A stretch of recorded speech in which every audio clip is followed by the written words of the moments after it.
Okay, you got this. And welcome.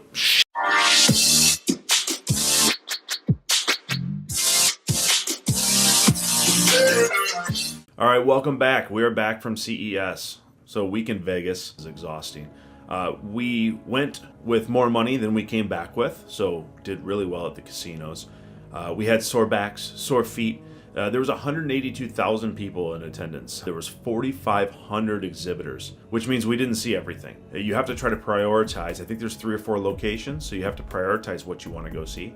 And so we did that. We had 7 people out there sprawling across Vegas, trying to see as much as we can. And I think we did a really good job. So if you're tuning in to see the top 3 things that I saw at CES this year. So I'm going to start with 3 honorable mentions. These things were interesting, but couldn't really give them that top spot or a ranking. So let's start with MoveSense by Suunto. It's a platform that they created that will have an API, an SDK to be able to build on top of, and it has sensors that you can attach to anything. One of the things that they were showing off was someone doing a kickflip on a skateboard. And the idea there is that you can attach a sensor onto the skateboard to monitor your activity. All right, the next one is the Muse Smart Headband. It's about meditation. It's about managing stress, managing wellness.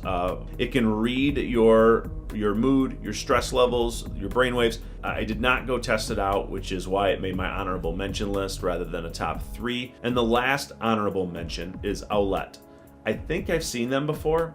They have a baby monitor. It's a camera that looks at your baby. But the one interesting thing they were showing off this year was the Smart Sock. It's a sock that you put on your baby's foot when it's sleeping. And it measures things like oxygen percentage and heart rate, taking that monitoring just a step further for that extra peace of mind. Now, what you all came for, my top 3. Let's dive in. Coming in at number 3 is Furrion, and I'm hoping I'm saying that correctly.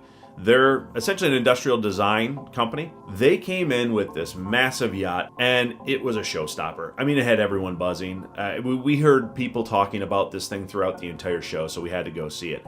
This thing was huge, it was beautiful, it was well designed, and they do not sell yachts. We started talking to some folks from Furrion, and they said, hey, we helped design this thing for somebody. They didn't take delivery yet, so we said, you know what, let's bring it to CES. And it was genius. It had everyone talking about them. Now, what do they have? They were launching a new line of outdoor appliances. If you have a high-end backyard grill setup, kitchen setup in your backyard, that's actually what they were showing off. They were showing off outdoor TVs as well. All right, now coming in at number 2 was the LG rollable TV. As you can see, this thing rolls right down into the stand. This thing was literally rolling up into a stand. Every single year, I'm actually impressed by LG. They spend a lot of time, a lot of money to set up a massive display that first brings you in for the TVs, because the TVs they're showing off, that technology, their display technology is beautiful. But then they're also showing you smart refrigerators, at-home dry cleaning. It was just a very great presence that they have. Year over year they have. And it's great because they're making sure that you understand that LG isn't just TVs, that they could pretty much provide every single electronic or appliance in your home. And so, well played, LG. Now, before I get to my number 1, I have to have some gripes. I mean, CES, quite honestly, is full of gripes. 4,500 exhibitors, and I have a top 3, right? I should have like a top 1,000. There's so many exhibitors that I had no idea what they were showing off. Unfortunately, in the automotive space, it seemed like a repeat. I love you, automotive companies, but year after year, it's talking about this like future state that I just can't grasp onto. I don't know what's real, what's not, what's just a video, or what is technology that's coming down the future. Just once again, it seems like a lot of money to invest in a show, and I don't know, I'm just not getting much from it. Now, maybe I'm jaded because I'm in Detroit and I see this stuff all the time, but that's one of my gripes. The other gripe is around smart home. So this is going to transition to my top pick. But I saw a lot of interesting smart home things, but smart home things that are poorly designed. Now, I'm a big fan of Ring, the doorbell, the floodlights.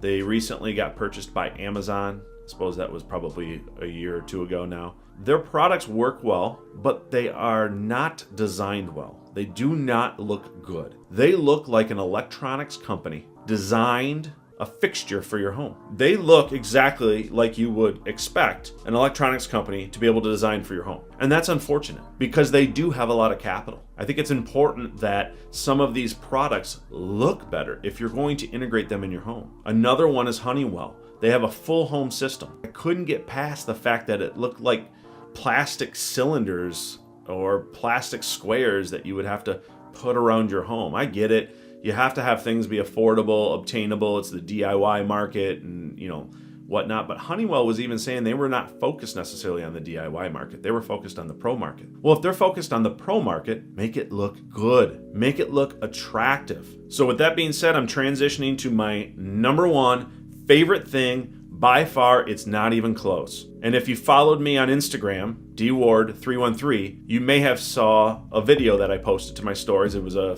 Instagram live. Kohler. Yes, Kohler. The water faucets, the fixtures for your bathroom, the sinks, the tubs. I cannot believe that I'm saying that Kohler was the most interesting thing that I saw. First, let me start with the booth design. Anytime you do a black booth design with hints of color coming out, you've already won me over. You've already made me want to go see what is going on. Just that aesthetic works well. Then you walk in, nice and dim, cozy. You're seeing all these beautiful lights, all these beautiful fixtures.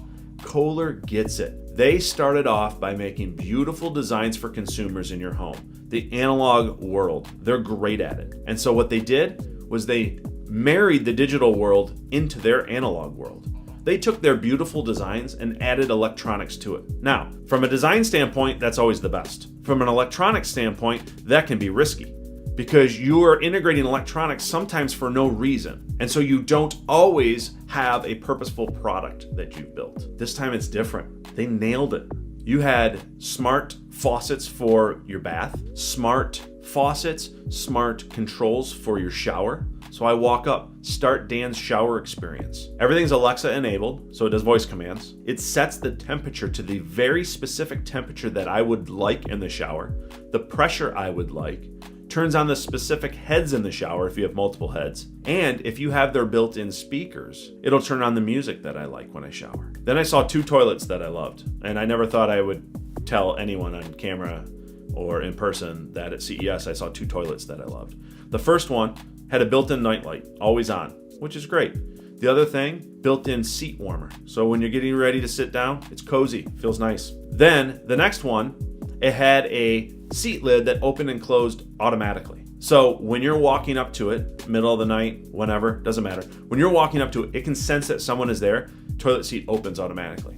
I mean, it helps that it looked nice too. When you're done, closes automatically. Now, my absolute favorite thing that I saw at the Kohler exhibit was the smart faucet for your sink. So the big play with the smart faucet for your sink was voice control. And telling your faucet to turn on and off is good. If your hands are dirty, you need to wash them. You're coming over and you're trying to rinse something, you have your hands full. That's a nice feature. But what blew me away, and I really hope this is the cornerstone of all their marketing for this in the future, because this is the thing that's going to sell this for every single household. Volume measurement, which means you walk over to the faucet and say, pour me 1 cup of water. And the faucet knows exactly how much water to dispense. I thought it was genius. It was absolutely genius. It took technology, introduced it into a beautiful analog product, and it solved a problem. It eliminated the need for bringing that measuring cup over. So that is absolutely genius. I'm so excited to see a company like Kohler introduce that. I'm excited to see when it hits the market. I hope it does. Kohler talked about their Connect platform. Connect with a K. Clever. Kohler with a K. You get it. So that's my top 3. Kohler blew me away. I want to talk to you, Kohler. I want to figure out how we work together, because I think what you are doing is everything I've been... God damn it with the light. All right, somehow I have the worst luck with lights. We'll get it figured out at some point, or not. If you were paying attention to CES, whether you went to it, watched online, read online, leave a comment below and let me know what your favorite things were that you saw. Also, maybe I got a chance to see them in person and you didn't, and I can give some feedback on those. If you liked this video and all the other videos I've done so far, please take a minute to subscribe. It's a red button right below me. I think that side. Maybe that's it. Doesn't matter. It's down there. Turn on your notifications so you know when I actually upload a video. And follow me on Instagram at dward313. Also, I'm on Twitter with the same handle, and LinkedIn. And that's all we have for today, and I look forward to talking to you next week. And goodbye.